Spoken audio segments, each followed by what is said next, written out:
Hey, everybody. I'm Mo. And I'm Katy, and this is the Mo and Katy Show. I wasn't exactly sure what we went with. It's been a year, guys. It has been a year. And it's also been a minute, about a year since we last recorded a podcast. That's right. But this is the Mo and Katy Show year in review, 2024 year in review. And I know a lot of you are thinking, what's up with your hair, Mo? I know that's what I was thinking. Was it really? No, not really. Not really. Anyway. I'm thinking I wish the camera were like clear so my eyes didn't have to squint. There, it's all clear now. So showing my age a little bit. What do you need to see? Oh, yourself. I'm going to leave that right there. So anyway. It's the end of the year. What year? 2024. We definitely hope that you have all had a stellar year, a really good year. We have our matching coffee mugs today. Thanks, Carrie. Thanks, Carrie, for our Colorado Starbucks mugs. And you know what? Even if you haven't had maybe the best year, maybe it's been a year with some challenges, you've still made it. So congratulations. Kudos to you. You've made it through the year. You get a badge and a ribbon. All the things. Wow. Seems like redundant awards, but whatever. But of course, this time of year, we are looking toward next year and all of the things that we are setting out to accomplish, and very excited. It's always nice to have a fresh new start to the year. But I think the other thing too is I'm always a big believer in reflecting, because I don't think a lot of people do that enough. And I think looking back, and in fact, I had kind of forgotten what we had done this year until you're like, well, we did that. And I'm like, that wasn't this year. You're like, yeah, it was. I'm like, I didn't believe her. So of course I got my calendar out and I'm like, you know, it was this year. She didn't believe me until she looked at her. She'll believe Google, but not me. It wasn't Google. It was my calendar, which means I believe me before I believe you. But same difference. A check. But yeah, so we went through and and the reason we're doing this is because we hope you'll do the same thing. Yes. But kind of look at the past 12 months and not only look at the things that you've done, but kind of look at the lessons, look at the lessons that you came away with. I look at these and I think about, but it wasn't until I actually looked at the event and thought about, okay, what was my takeaway that I remember? And we've written them down somewhere. Yeah. God knows where. It's probably on a shared note somewhere. We have a few of those. Yeah. But also remembering where we were this time last year. And I think that was kind of the thing. Was I said, you know, one of the things we've enjoyed this year that we'll talk about are the variety shows that we've been doing.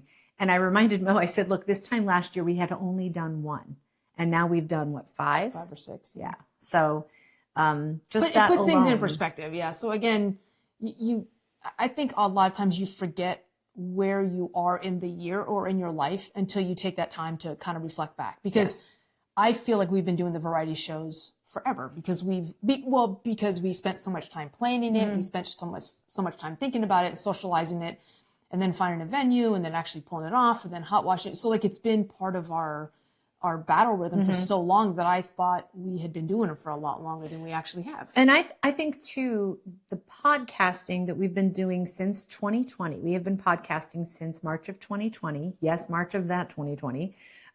Is there a different 2020? I think coming up on 5 years since we have started building where we are now, there's been a lot of the process has been us figuring out how we are as a duo, what our rhythm is like, what our banter is like, and finding what we call the magic in there that we really enjoy.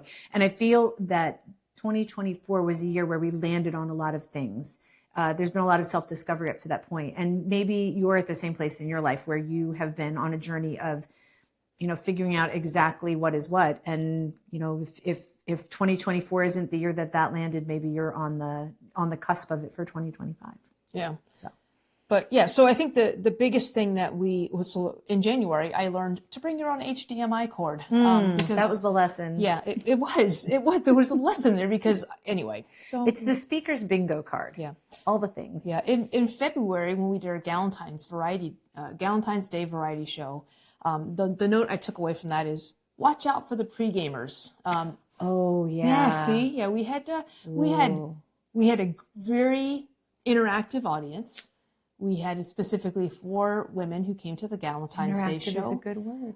And they had pre-gamed. And I'll just say this, early on in the show, because our shows are interactive, we asked for, I believe it was a noun, although this one could have been a verb. But we asked for a noun, and come to find out the lady, I'm not going to say it, the lady that gave us the noun / verb, we found out after the fact, was one of the pre-gamers. We knew that, but she's also an erotica author, which explains the noun verb she gave us. We'll let you connect the dots on that one. Or maybe don't. Yeah. Anyway. So January, we started off with a speaking gig at Youngstown State University, speaking to college students. And that was kind of a continuing ed.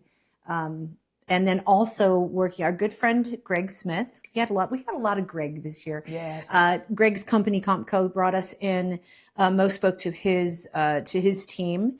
And I actually got to vocal coach his daughter-in-law and some other young ladies that she performs with, and just hone my coaching skills. And I get to be Mo's tech when she is speaking by herself. I get to be her Sherpa and do all of that. Which I need. That's what we started with in a very cold Youngstown in January. Yeah.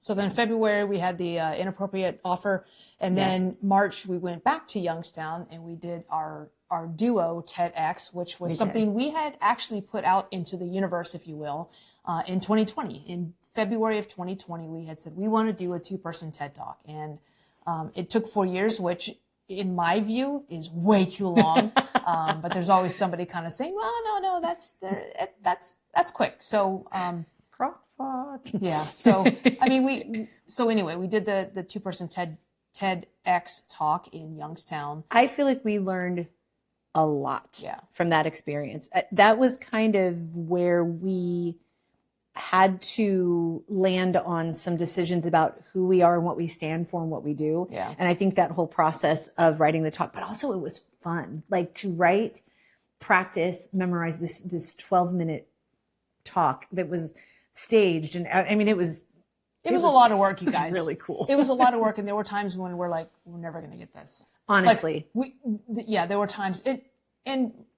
and I think I warned you about that ahead of time. It's like, enjoy that journey. And there are dips in it, and there are peaks and valleys, but, that's right. There was a lot of time like, we're not going to get this.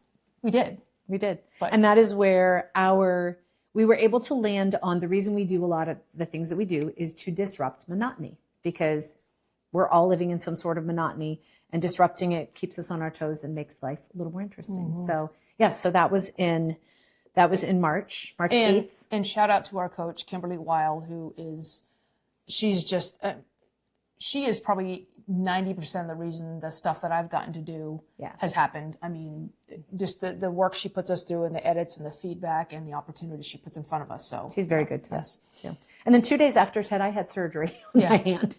So I had nothing to do with that. No, you did. You made me a wonderful care package.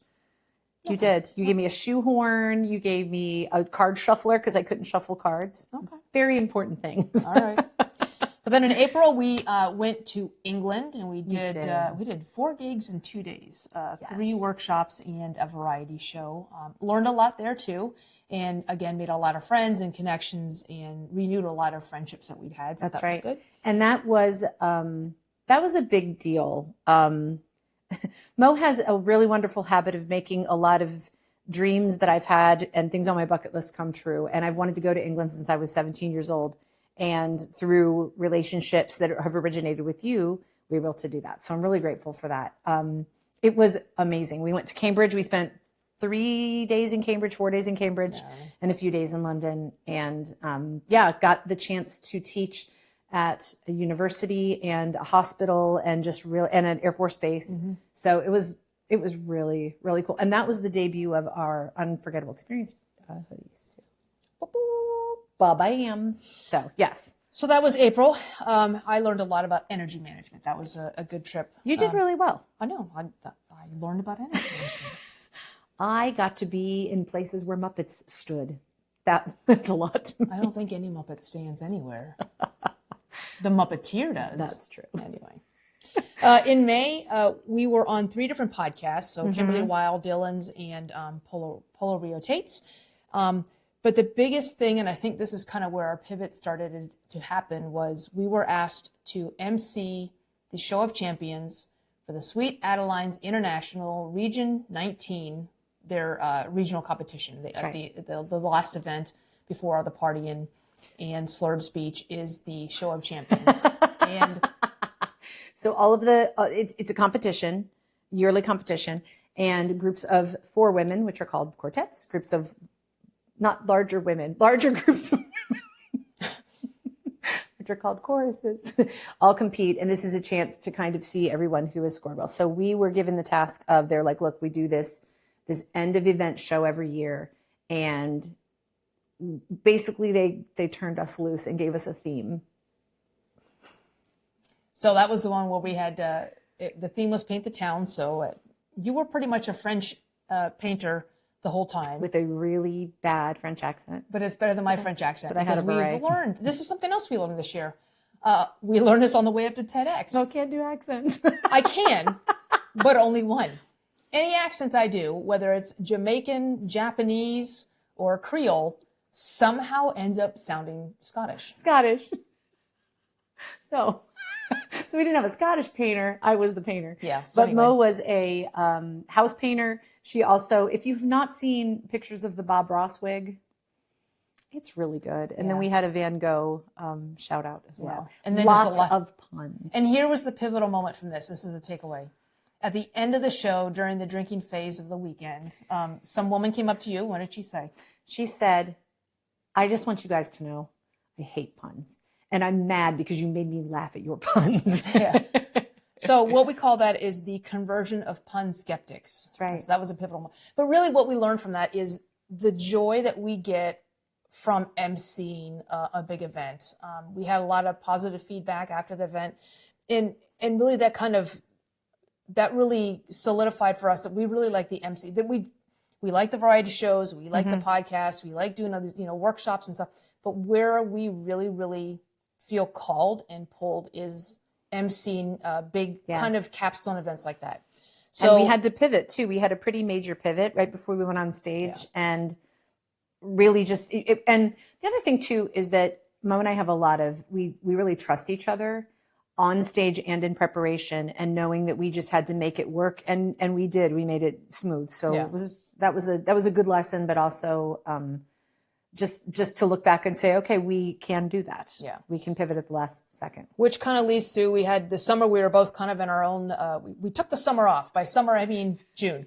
And then, but in August, we already knew we were going to be emceeing another entire weekend. And the event is Treble Harmony Brigade, which is actually the organization in the event that we met at in 2018. Yeah. So 1,000 years ago. 1,000 years ago. But we emceed the whole weekend, and we did the same thing where we had a through line, and it was magic. And we had a good time. So those two events really kind of pivoted us and got us zeroed in on MC workers, which is really where we want to kind of make our name and carve, because there's not a lot of duo MCs for one. And, I guarantee there's nobody who does it like we do. I'm not saying that's a good thing or a bad thing. I'm just saying it's a thing. But the ability to entertain and keep something moving. So like having deliverables that we have to bring. We've got to, announce the housekeeping things for an event, for example, but being able to make that fun and memorable.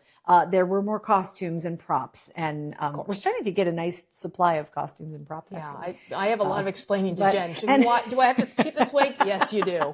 And a lot of being able to. There was at this particular event, there's a guest quartet, and they played right along with us. We were like, "Hey, we need you to come do this thing with us," and they were like, "Okay, absolutely." So like, it was a lot of fun. What I appreciate is I love writing the scripts, like having this idea, writing the scripts for it, having these anchor things that we knew it has to happen at this time, this has to happen, and there's certain things, and then kind of gauging the energy. That's one thing we're really good at, is looking at the energy and when do we need to have like more of a somber tone, and when can we have the shtick, and when is too much shtick. We actually do know to give it a break. Which is right to that point on each event, on the Region 19 Show of Champions and the Harmony Brigade. There was a moment in each of those where we were giving honor to someone who had passed on recently. And that was difficult. But being able to honor them, and what a privilege it is to get up and be the people to get to say the words, but bringing that to the event was, so knowing that, yes, a lot of what we do is silly and funny, and, we want to be that way, but also being able to put it down or pull it back when it's time to do something a little more serious. So yes, we can be serious. It's short-lived when we need to be. Anyway, so after that, then we went over to California. We were with our Master Circle group, and then we also emceed a comedy and magic festival at the Alcazar Theater in Carpinteria, and that was fun. We, again, same thing. We learned a lot. Drinking seems to be an issue with some of our audience members. No, some of our audience members. Anyway. But we're able to connect with the comedians and magicians. Mo was on a trip, like a vacation, and was doing Zoom calls with some of the people that would be on the show, so we could establish a connection. Yeah. So if you haven't seen our Q band intro, that was probably my favorite one. So brilliant. Luis Moro was one of the things I found out on the call is he's very proud of his Cuban heritage. So the way we got into that shtick to introduce him is we had this whole banter about not being able to use billiard cues at this theater, which of course is a pool cue, which meant that there was a Q band. So anyway. Get it? And what we found out after the fact is Luis was backstage and he was like, "What are they? They're talking about me." Like, what? So anyway, a lot of good opportunities to do that. And then in September we did a variety show. This was a back to school theme, and that was fun. So fun. Yeah, we got to be at Mill in the Loft, which was also another goal that we had for 2024. Yes. So check that. We also started the calls and all the marketing for Fantasy Quartet, which is an idea that Katy had years and years and years and years ago. And Elizabeth Harris, our spreadsheet freak in the sheets, spreadsheet. Those sheets. Yeah. Anyway, so Elizabeth surprised me. Kind of really, that's my job. I need a noun. No, you don't. But so Elizabeth helped us keep this thing afloat because last year I kind of went overboard, and she's like, "I don't think we need to do that much." I'm like, I am either like 0 to 10, and there's no in between. She's a 12. Yeah, so 0 to 10. So Elizabeth was really good about keeping me focused on, well, like, here's what we really need to get out. We did that. We had 2 drafts. We had a lot more this is the most we had participation. So anyway, that all started in September. And then we also were able to, so my husband works for the Baltimore City Police Department, and he runs the chaplaincy program. He asked us to come. They hired us to come for a citywide chaplains event.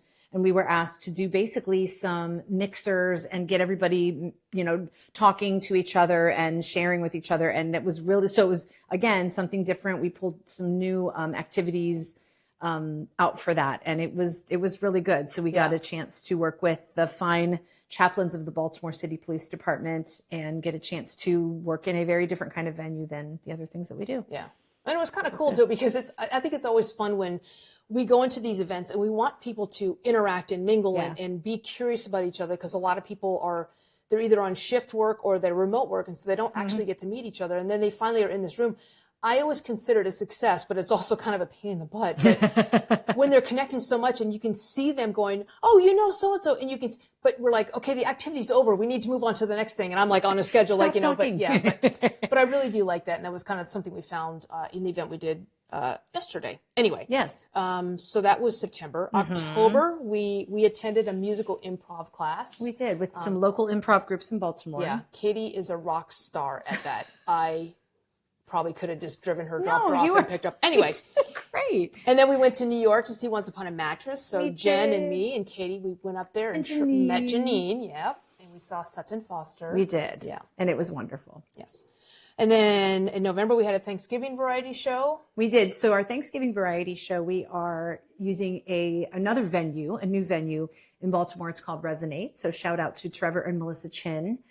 We love this venue. Yeah. It feels very intimate, but at the same time, there is a small stage and stage lighting. So we're lit and the audience is dark, lit in that lights are on us. Who's lit? Yay. We had a really great interactive group of people. We played Family Feud. We got to do our parodies, and we actually did some more serious songs, some duet work. Yeah. It just was a lot of fun. We love doing the variety show. It was so much fun. So, and then a couple of days ago, we did a holiday party for the Defense Logistics Agency. Anyway, I was trying to explain to Katy how the hierarchy works. But anyway, so DLA land and Aberdeen Proving Ground, we went and did there. And the cool thing is, and this is how we do trivia, especially when we do corporate trivia. We reach out to each person. We say, can you email us one quirky fact that you don't mind sharing, number one, and B, you think that people don't know. So everybody mailed us, like, one guy, how he spent his 18th birthday. One guy smashed a clarinet. One girl got to meet Will Ferrell. Yeah. Like, so just neat things. And so we do those and we turn those into trivia questions. So they had teams, they had grease boards or dry erase boards, and we put the questions up. And what was really neat was nobody got it 100% right. Like, I was glad to know that people were learning things about their teammates. And it just so happened that the boss of this organization, he was the one who, in the fourth grade, smashed his clarinet against the bedpost. And I think only one team got it. They're just like, ooh. So, But Mo has really also this year gotten very adept at using ChatGPT. And ChatGPT makes these, like, amazing pictures. So we had a customized picture for each question. It was so fun. Yeah, it was good. So fun. And it makes me think this year of all of the people who have hired us, and basically almost everyone who's hired us has turned us loose and trusted us. So I think about Julie Enriquez with Harmony Brigade. I think about the things Kimberly has given us, Jonna, Di Bartel, like all of the people who have hired us to do their events and trusted us to turn it into something. And it's really cool to have that kind of creative freedom, but also to be able to get the job done and make our clients really happy too. Yeah. So also want to give a big shout out this year to Ellie Golding, who made us the sizzle reel that is on our website. Yep. Yes, and we really love it. And he's a good guy, and he was really easy to work with and made something really cool for us. So anyway, that's kind of our year. What we want and challenge you to do is kind of go back through, and if you got to do it, like I legit 66 days, I went through every day because I keep everything in my calendar. I'm like, oh, remember we did that? Oh yeah, did that thing. But kind of go back, and even if you just pick a random month and look at what you've done in that month, and not only that, what did you learn from that thing that you did? Because sometimes it's something you don't want to do again, or sometimes it's something like, hey, that really worked, or I didn't think I liked ballet, and just I could have guessed 10 different things you were about to say, and ballet would not have been one of them. That's why it's the 11th. So anyway, so we challenge you to do that, and also set your intentions for what's going to happen next year. We're going to kick off the new year. Well, should we share our words? Oh yeah. So Kimberly also has us name our year. So 2025, we owe her by the 31st of December, which we're way ahead because drivers so ahead. The names of our year. So that's right. I feel like mine might be the name of my year is Crockpot, because the Crockpot year. Yeah. Because, well, Katy keeps bringing home the point that when you look at quality, sustainability, taste, health benefits, all these other things, something you cook in the Crockpot is way better than something you zap in the microwave. And added to that, when you cook in the Crockpot, all those different flavors come together in concert to produce something tastier than, again, a frozen Hot Pocket that's scalding on the outside and still ice in the middle. So I'm learning to be patient, but Crockpot is the name of my year so that I can remember that.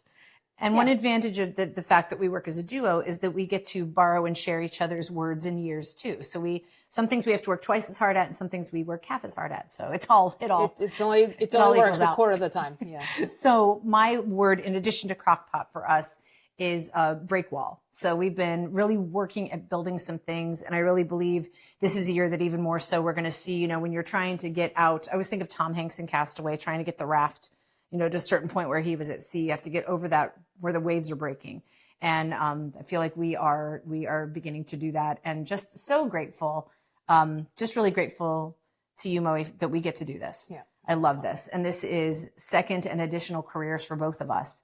And it's just awesome. I love it. So I love it. Wishing you wonderful Crockpot break wall greatness this year too.